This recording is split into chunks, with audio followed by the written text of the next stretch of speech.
This episode of the Accounting Insiders podcast is brought to you in part by Xero. Xero is a powerful cloud accounting software that improves efficiencies across your practice. With all client data stored on a single unified ledger, you and your clients can easily access and collaborate on the same set of books. Xero's advisor tools and automation solutions reduce time-consuming manual tasks and put data entry on autopilot. Work faster and more efficiently than ever before with Xero.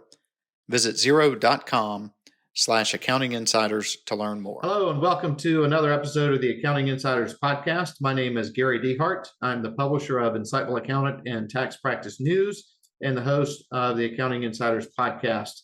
My guest today is Janel Sykora of the Thought Leader Creative. Welcome, Janel. Thanks for joining me. Thanks, Gary. I'm excited to be here. Glad to have you. So before I dive into peppering you with a bunch of questions, give a little bit of share a little bit of your background with me and our audience, and then we'll dive in. Sure. Yeah. So I've been working with accounting firms for many years of my career, and I used to sell tax and audit software, and I have worked specifically with small firms throughout my career. And I decided that I saw enough of them really struggling out there to position themselves to attract the clients that they really wanted to attract. And so eventually I just decided to go out on my own so that I could focus completely on that public accounting space, working with small firms and helping them implement marketing strategies or coach them to help them learn how to market or implement marketing strategies if they want to do it on their own. And what do you find, like, what's the average size client that you work with? Like how many, I don't know if they go by partners or employees or. Yeah. It's interesting. So I work with small CPA firms and bookkeeping firms, accounting firms, and I also work with some in the tech space. So on the small end, I'll work with clients that maybe only have a couple employees with the firm, and then all the way up to about 20, 25, 30 employees, I guess would be about my largest one right now that I'm working with. And then I'm working with some technology providers that are very disruptive in the tax space specifically. So yeah, a little bit of all over the place, but mainly in that small firm area. Gotcha. And so what are the biggest challenges that you're seeing or that your clients are facing right now? Yeah. Besides tax season is around the corner. Right. Well, it's always going to be there. Well, maybe. Yeah. It Yes. likely will always be there. Yeah. So, a couple of things. One thing that I get a lot is, as well as I do, that accountants just get inundated a couple of times a year and they just have to grind through tax season. And therefore, this stigma is attached and there's a shortage in the talent pipeline. So one of the biggest problems I see is, how do I comb through my existing client base and ethically and professionally go, I don't want you as a client anymore. And then how do I attract the right kind of clients, right? How do I get the people to come to me that I really want to serve, the ones that I want to get on a monthly retainer, as an example? So I think the biggest problems are sort of twofold. One is understanding how to build the right messaging that helps differentiate the firm and show why they're different and why they're the best for that ideal client. And then I think the other one is also helping them create messaging to kind of weed out those prospects that call in, even those that get referred to them, that really don't fit the mold as far as what their ideal client is. And, I don't know too many CPA firms or accounting firms who are wanting to, grow their business astronomically. What I typically find is they're either newer and starting and they want to do it right. They don't want to accept just everybody that comes through the door, or they've been around for a long time. They did fall into that new business owner trap of accepting everybody that comes through the door. And now they're at a point where they want to reposition to serve a different type of client or a bigger client or a niche client, and they're not quite sure how to do it. Yeah. And that's hard, right? It's hard to walk away from business, especially when you're starting. Yep. And some of those clients who you want to get rid of, maybe they've been with you for the entire time that you've had your firm. They might be client number one, and there's any emotional attachment. Right? Very much so. Yeah. It tugs at your heartstrings because those clients helped you build your business, but they might not fit your business model anymore. So what do you do? It may not help you grow your business, right? Right. my client was good at the beginning, may not be the right client for 5 years into the firm, 10 years, or Yeah. 20, or like you said, it might, maybe me as a firm owner, I have just decided, you know what, I don't really want to deal with restaurants anymore. Hmm. And, my first 5 clients were restaurants. Well, how do you get rid of them? Right.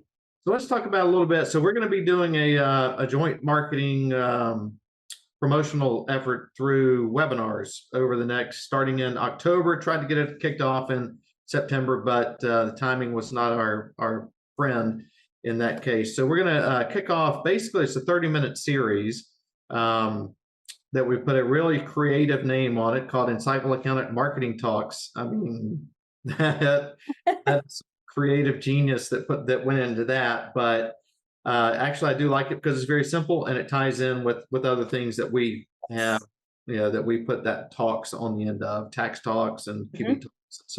So this is going to be focused on marketing, and you're going to be driving the majority of that content. And we're going to be kind of just high level things you'll be talking about in that series. Yeah, absolutely. So, what you just said is so true. I really want to kind of go back to that for a minute. The marketing talks, while that isn't necessarily like clever, it's clear. And I think what's most important in any messaging is clarity. Anyone should be able to understand it. And that's why I think it's a really good name, because it's clear. Everyone understands what that is. So, what we're going to be talking about, what we're going to start talking about is the brand of your firm, whether you've got a bookkeeping firm, whether you're QuickBooks Pro, whether you're a CPA firm, small accounting firm just starting out, you're an EA, whatever that is. We're going to start talking about the brand and why that's important. Because one of the biggest mistakes that I see firms make is they focus on themselves and what I can do and why I'm the best. And Mhm. what they don't think about, and what's super important to think about, is who is your ideal client? What do they care about? So we're going to talk about what a brand messaging strategy is and how to build one and how to sort of flip that script and be able to communicate who you are and why you're the best for that ideal client through the client's point of view, versus saying, we're the best at this or that, and it's vague, elusive language. We're going to talk about how to flip the script and really draw those ideal prospective clients into a story. And then some of the other things that we're going to be talking about are how to identify those ideal clients, really kind of walking through an exercise to understand what that client's journey should look like. And then things like, something I often get from firms is, how do I manage these tire kickers? How do I handle the people that call in and they just want to know how much to do a tax return or how much for this or that? So we're going to talk about different ways to use your messaging to, get to respond to those types of prospects and to qualify them either in or out of your process. And then I can keep going, or do you want to stop there and talk about those? No, Cover that all of them? explains tire kickers. They're everywhere, right? I mean, Yes. it's really funny because we set our media kit out on the website, and you have to fill it. To get it, you have to fill out a form, and it's amazing at how many of the same people fill out the form for this webinar. I mean, not webinar, for our media kit over and over. It's like, and then you call and like, no, we were just looking. Like, Yeah. how are you going to look? Come on, I nothing's know. I know. changed. Nothing's changed. And it's, if you think about it, it's every accounting firm I know, every person in that firm is very, very busy. So when you've got people calling in wanting to set up appointments with an accountant or with a bookkeeper or advisor, whatever they're wanting to set up an appointment with, can they really afford to spend the time to book an appointment with someone, have them come in either virtually or in person, and then find out this is a really bad fit? There Right. are ways to avoid doing that. And then there are ways to pull people into the process and go from beginning to end, getting them as a client without wasting your time in the meantime. Right. And are these, well, just touch on that, like the ways. I mean, we're talking automations, or we're talking about the way things are Yeah. written that Yeah. will automatically kind of self Yeah. out. It's a little bit of all of that. So the first thing that you really do have to start with is thinking about, well, you start with your message, right? So once you've got, the most important thing any firm can do, no matter what, if they're wanting to start anywhere with marketing, is build the foundation. And the foundation is, who's your ideal client and what is your brand message? And from there, what that message will show, why are you different? So a really good way to kind of weed through some of those tire kickers is a multi-prong approach. So the first thing is you create a discovery document of questions that you arm the person with who answers the phones, whether that's an admin or whether that's just somebody else in the firm. They have to understand the questions to ask and what the answers to those questions mean. And then if they're on the phone and they think, you know what, this would be a great fit for whatever our firm is, then they can book an appointment. But if they have a question like, oh, I don't know, I think this person might just be price shopping, as an example, it's really easy to say, you know what, here's what I'm going to do. Let me give you your email address. I'm going to email you a little bit of information. And if this looks exactly like what you're looking for, then give us a call and I'll get you on so and so's calendar. Because then what they can do is they can use automation through, email marketing automation tools to send out an email with a link to a blog post that talks about why our firm is a different experience. Something along those lines. And then, to really kind of showcase how the firm does business, what some of the expectations are, who the clients are that enjoy doing business with them. And then if they get the call back, then they can schedule the appointment. I have that in place with firms that I work with, and it works really, really well. So that's one way that they can, kind of weed through some of that. But it really is bigger than that too. You really need a more holistic approach in that you've got to be communicating through your messaging who your ideal clients are and why you serve them best all over the place, everywhere from your entire content strategy. Your website is huge. We're going to be talking a lot about websites. Yeah. And then we're also going to be talking about social media and how to pull all of that content together to communicate that message. And all of that then kind of helps reposition your firm so that those price shoppers out there, if that's who you don't want, aren't going to bother to pick up the phone and call you. They'll call somebody else.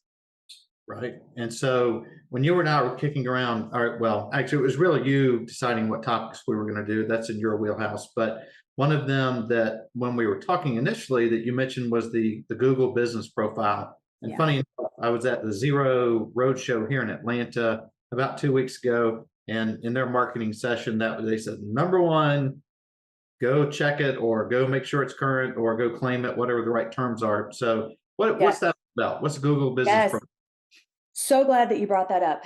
It is probably, there's two huge mistakes that I see firms make in terms of their web presence. Actually, three. One of them is their website is super vanilla and it hasn't been updated for 10 years. And it looks like everybody else out there, right? Another one is they don't even know about the Google business profile. That is critical. So if you think about how people find you, and a lot of CPAs don't pay for SEO, and that's okay. You don't have to. But how do people find you? They're going to go to Google if they haven't been referred. And so if your website isn't updated regularly, you have less of a chance of being ranked in index. So you've got to update that regularly. The Google business profile, Google holds very near and dear. That's super, super important to have that filled out as much as you can and optimized, which means to continue to put fresh content out there too. It could be up to a 30-second video. I highly recommend videos out there. I think they can only be up to 30 seconds long, or posting pictures, making sure to fill out things like your hours, your services. You want to fill that out as completely as you possibly can. And then you don't want to ignore it and let it accumulate dust. You want to constantly be adding to it because, again, that's another way that Google recognizes you as a business. And then the third thing that I see Google related that people just don't think of is the Google reviews. I have a client who is phenomenal at getting Google reviews. And I have no idea how she is so good at getting them, but she's just worked it into her process. And the more Google reviews you get, the better. And it's really important and I've got, systems and ideas for getting processes in place to get those Google reviews. But then once you get them, you have to respond to them. Google also wants to see that if you get a negative review, you're responding to it. And even when you get a positive review, you're saying something like, thank you so much for your kind words. We really enjoy working with you too, or responding in some way. And there's ways to automate all of those processes as well. But the three of those things together, critical for your web presence. Yeah, and I was going to say, in that right there, the last thing you said is probably what turns 90% of the people off of even thinking about this, right? Is okay, great. Now I've just added a whole other job that I have to do and manage Exactly. profiles and all that. But it's critical if you want to grow your business. If you want to stay who you are, where you are right now, fine, don't do it, and sail off Yeah. into set. But if you want to grow, these are things you have to do, and you have to figure out whether it's adding a person, adding a virtual assistant, or Mhm. outsourcing to a company that can do it for you. Yeah. There are options, but they do cost money, right? They do, and I think that, it is important to know that you shouldn't get overwhelmed by that, thinking, "Oh, I don't have time for that. It is a whole other job," like what you suggested. But there are people out there that do this and do it really well and Yep. can set it up so that the whole thing is automated for you, and they take control over that and give you your marketing strategy and implement the entire turnkey marketing strategy or parts of it, whatever makes sense for a firm. But you're right, if you wanna grow, and more than anything, if you want to differentiate yourself from the others that are competing against you, it's mission critical. Right. So we talked about business profile. I think you touched Mhm. on websites a little bit, and we'll be Yep. covering that in February. So what about Yep. content strategy? And again, look, hey, again, not me personally, but all right, I'm a tax firm. I like Mhm. doing taxes. I don't want to be a marketing person, but I know that there's, content marketing is key. What, Yeah. how do I mentally approach that? Yeah. Well, it's the same way I mentally approach doing my taxes. I outsource There you go. Right. it. Because that would give me heartburn, and Yep. it would keep me up at night, so no, I outsource it. I outsource all of my accounting, and I firmly believe this is another reason I love working with accounting firms and bookkeepers. It's the best investment a small business can make. So when they're looking at investing in their business, in order to stand out, you have to have some sort of a content strategy. It doesn't have to be overwhelming. And if I'm an accountant running my firm, I don't have to worry about how to do that content strategy. There are people who can do it. So the components of a content strategy, a good content strategy would be things like having a blog, and not having a blog with 3 posts and you never post on it again. You need to have something that's updated regularly and that's relevant. Blogs are good for a couple of reasons. They're good for Google, right? They index on Google, which is great because people can find you by asking questions, and your blog post could pop up. That's nice, if it's SEO optimized. But I also am a huge advocate of having blogs written in the firm's voice so that they're easy to read, they're engaging, people actually want to read them. They don't look at it like, late night, 11 o'clock, I can't sleep, what am I going to read? I'll pull up a tax Right. blog type of stuff. And then so I think a blog is important. I think choosing a social media platform or two is important. That's super overwhelming to accountants usually because they're like, oh, no, I don't want to do social media. So I always advocate, let's just pick one or two and let's run with it. And that might be LinkedIn, it might be Facebook, it might be YouTube. But whatever it is, they just have to pick one. And in any content strategy, it's a commitment, and it's a long-term commitment of, I'm going to do this. I'm not just going to try this for a month and decide I don't want to do it anymore. You will get results, but you do have to be consistent with it. Another couple of pieces of the content strategy is video. And that's another thing. A lot of accountants are like, oh my God, no, I don't want to be on video. I Right. totally get that, but what I tell them is, that's okay. You don't have to be perfectly, put together. You don't have to look like a news anchor. People don't want to see that anyhow. They think that looks very fluffy and salesy. They want to see real people who are willing to flip on their phones and say, "Hey, this just happened or this just changed. I know I have a lot of you out here who are affected by it, so I want to spend 5 minutes explaining it." People love that stuff. So video converts. That's part of a good content strategy. Um, Even if it's a video where someone's talking and we've got, a cartoon instead of their head, that's fine too. We can do that.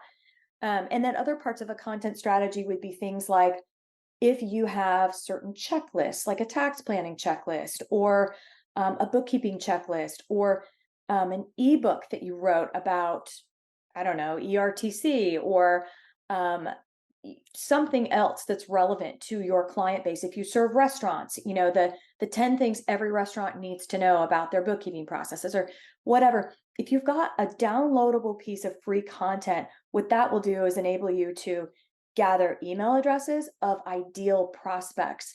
So then the other piece of that content strategy would be having a good solid email marketing strategy in place. And accountants love that as much as I love taxes because they are inundated with email. And it makes them nauseous to think about, wait, why would I want to email someone when I hate email? But a good email strategy is extremely cost effective. It is the highest ROI type of marketing you can do.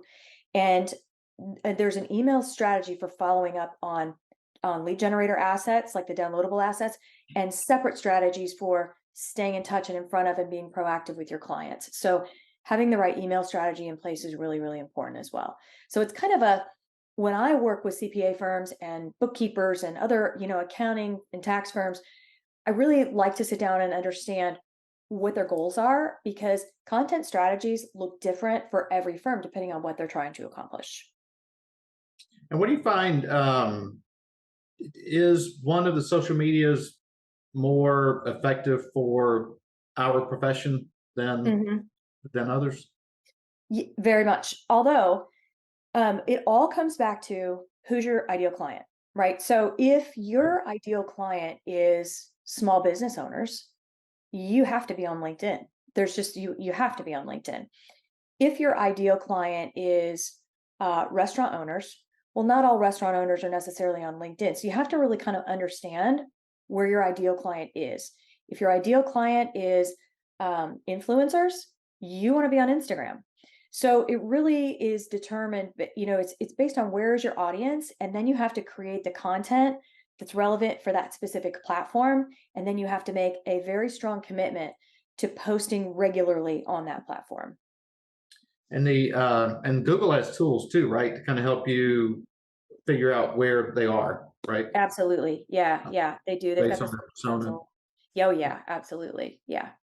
And okay, so some of the other topics we're hitting on, social media. You talked about email marketing. You just talked about, and I don't think you can probably can't say that enough as far as the importance of it. And like you said, oh gosh, I get so many emails. Why would I send them out? Well, you send them out because they're effective. I Yeah. mean, as Yeah. many as I get that go into directly into the junk folder and then into the other in Outlook, there's still tons that I get that are full of really good information. Um, Yes. but and which goes back to what you talked about prior to that, and that's the content. If it's the Hmm. right content, your prospect's going to open it, or your Yeah, current customer, right? that's right. Um, that's one thing I don't think we talk about in here. I'm just reading through the list out through next October, and that is growing your business with your current customers.